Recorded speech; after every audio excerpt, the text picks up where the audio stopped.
Oh right, they arbitrarily moved Turtle Rock, the fire dungeon, to the lake in this game for some reason. That's really weird. I totally forgot about that.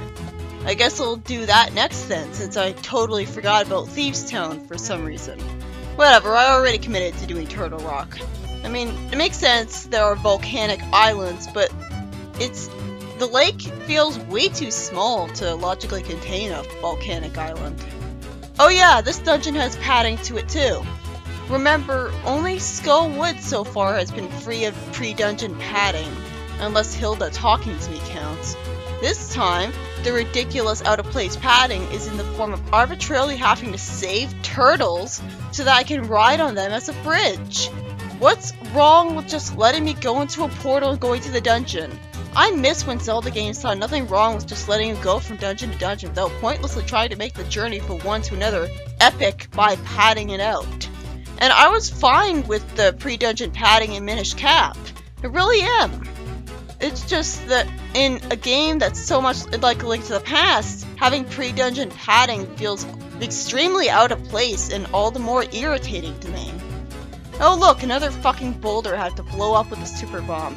And it's right to the left of the lake.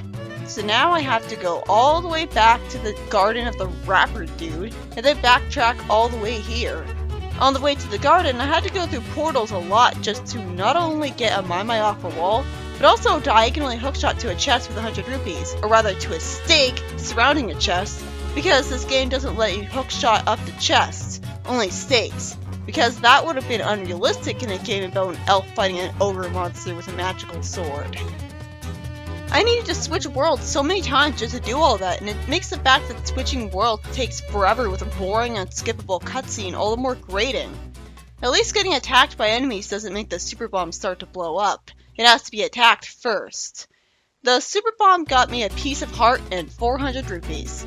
I bought the ice rod and bombs for that money. I like that they replaced the Great Fairy Cave south of Link's Health with an actually useful fairy fountain. Though I haven't really needed to put anything in my bottle since I filled them up with berries and a red potion. Okay, I guess the cave being there leading to the piece of heart in the marsh is obvious enough because it's between two statues.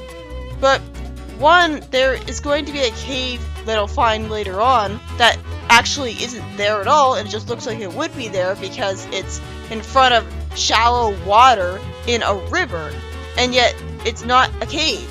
So they've had this kind of level design and it not led to a cave before. And that still doesn't justify having a hidden cave not have a crack in it to tell you that it's a bombable wall. What is this, Zelda 1? And there's actually a Mai hidden underwater in the cave here. Since when are Mai in caves? What's also in this cave is a sparkling rock giving you money if you attack it, straight out of the GBA version of Link to the Past. I like that they took that concept from it, as well as being able to collect items by attacking them with your sword and cancel out of warping. Now if only they took the concept of the hurricane spin attack and the ability to save and reload from literally anywhere from the GBA version. The sparkling rock is also better in the sense that you can tell it generates money from the sparkles being green. When I went through the portal to the Dark Lake Hylia, Hilda wasted my time talking to me again. Also, I didn't complain about it before, but it bears mentioning. I hate that when you enter a portal, Link stays in the portal, draining the meter afterwards, and you have to manually press A to leave the portal. You can't just look away and you're out of the wall. It's an inconvenience. So say I, Hilda of Lorule in French, is translated to, "Don't forget, it's me, Hilda of Lorule." Is that a direct translation of the phrase, or is it just some kind of awkward retranslating? For the turtle side quest, the first one, which is surrounded by Dark World Zoras constantly attacking them that you have to tediously defeat with a bow while they keep going back in the water, is obviously tedious. I really wish that I could just use a medallion for this. Well, I guess that's what Purple Potion is for, except it wastes a bottle and doesn't actually kill all of the enemies, just hurt them. Link swims at the speed of molasses, making the side quests thoroughly unfun. And I swear, I looked through the entire swamp and couldn't find the last one the first time. I tried to search again, but I forgot that you can't just go east from the marsh and get to the lake, so I just fell into a bottomless pit. I know that the cracks in the earth everywhere represent Lorule falling apart because, God forbid, they got rid of an omnipotent powerful artifact that caused nothing but wars over it in their world. I seriously hate that. It just makes me hate the gods of the Zelda series for punishing an intelligent and responsible decision to benefit their world. The ultimate act of selflessness, by destroying the Triforce instead of leaving it to someone to abuse. So I get why the cracks are there, but there doesn't have to be so many of them fragmenting the world all over the place. It just makes it tedious navigating the overworld that reminds me so much of the Dark World that it makes falling into the pits when I'm dashing around easy, because it's the same overworld but tweaked, so it's not intuitive that the pits are there. By using these arbitrary cracks in the ground to force switching between worlds, it's just not as fun as being able to go through a portal and go all over the Dark World and return to Light World anytime with a mirror. It's like they thought the fragmented into sections overworld diminished cap was so amazing when they connected it into one area overworld and Link to the Past is what they're actually using it with, so it doesn't really combine well. Especially since it's not like each fragment of Lorule has its own theme, or at least a remix to it. Not that I mind since I love that Violent Dark World remix, but Minish Cap and Four Swords Adventures properly took advantage of the map being fragmented by having more different music tracks for the overworld, with a theme for Vale Falls and Hyrule Field, a theme for Caster Wilds, a theme for the Graveyard. Oh god, I want to play that game again so badly just thinking about it. I'm fine with Lorule having one theme because it sounds so great, but in Hyrule, while its theme is good too, if they want to update Link to the Past and modernize it so badly, then it doesn't make sense to keep the entire overworld having one music track like in Link to the Past. Especially when the desert is blocked off until you can go enter it through Lorule and the mountain is fragmented away from the rest of the overworld too, so they should at least have separate tracks for them. The desert especially, deserts always have great music. But no, it's just Hyrule Field. At least when they used Hyrule Field's music in Twilight Princess for Gerudo Desert, it was an ominous remix with a desert flute at parts, even if it's still paled in comparison to Gerudo Valley's theme. Anyways, eventually I found the last turtle going back to the game hours later. It turns out I had to fuse with the wall northwest of the lake and keep going right, and I'd find a turtle stuck to the wall arbitrarily that the camera didn't show me at all. How was I supposed to know that was there? I went all the way up to the river leading to a waterfall, infinitely falling into nothingness, for nothing. They should have taken more advantage of the river level design there, instead of totally wasting it. Riding on the turtle to the dungeon would be fine if it didn't swim around aimlessly taking forever to get to Turtle Rock.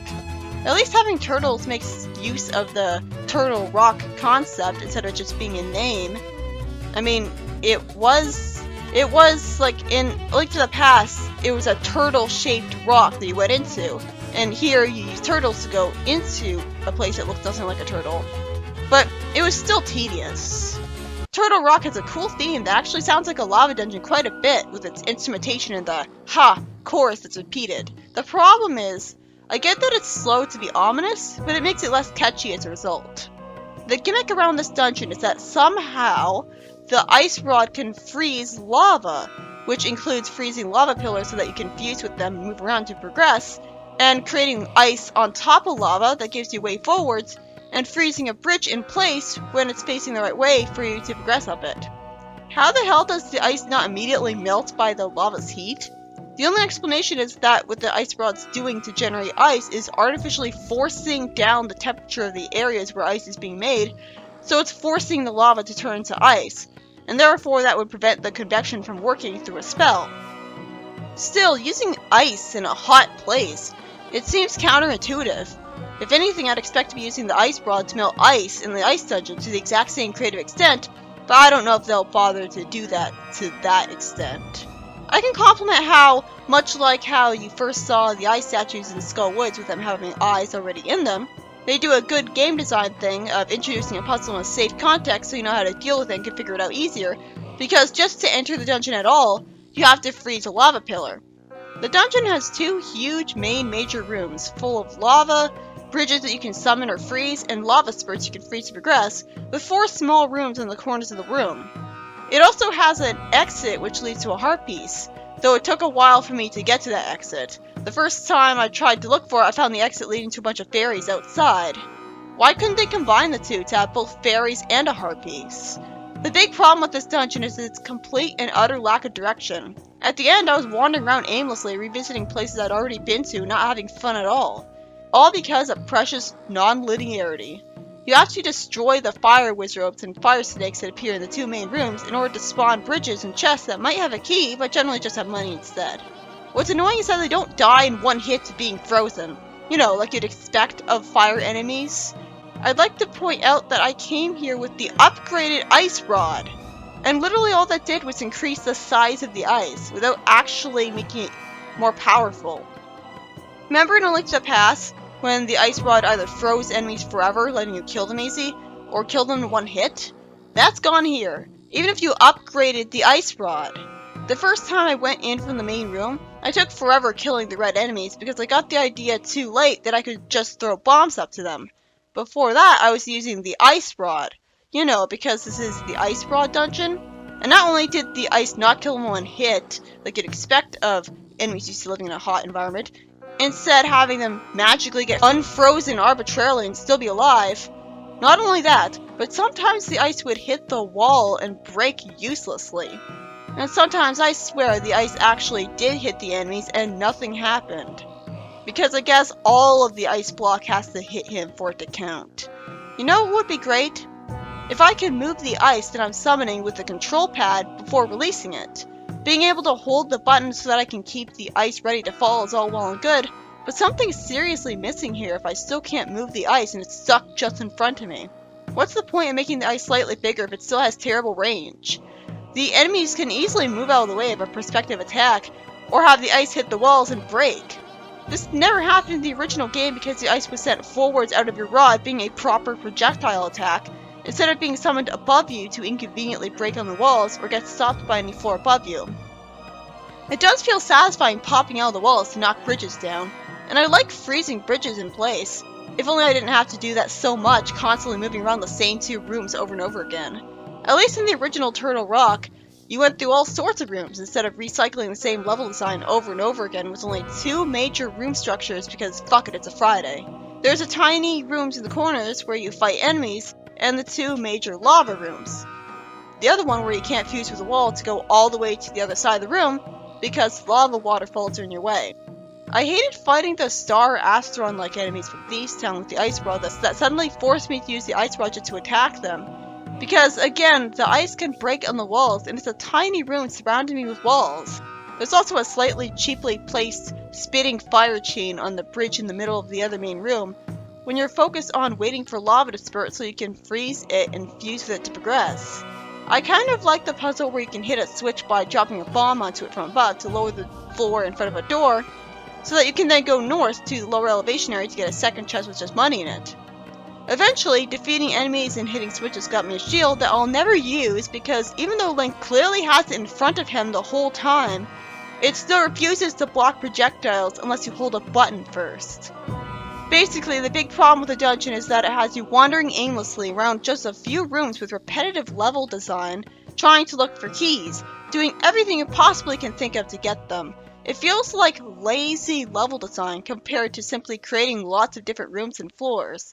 I guess it's trying to evoke a non-linearity feel, but first of all, most of the dungeons aren't like that anyways, and second, if you go back to Zelda 1, that game never had dungeon design like this, and neither did Link to the Past. You weren't trapped in the same two rooms wandering around without a constant change in scenery and sense of progression. Speaking of lazy, the boss is pathetically easy. Just ice rod him and dodge the laser spurts all over. The only difficulty with it is that, like the Wallmaster, it's way too damn fast for being fair when compared to your walking speed.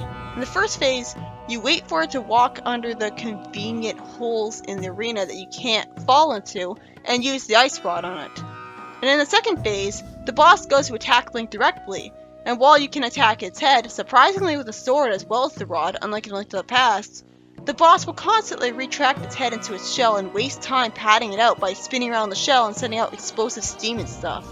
It also sends its head out at you with a long neck, but it's cheap because you're focused on attacking him stationary and thus staying still, so you're not in a dodging mood. At least he doesn't force you to rely on both rods at once, which would suck in this game considering the meter constantly runs out in an arena with only 2 magic containers to help you, and because of that problem, just relying on spamming one magical item is enough.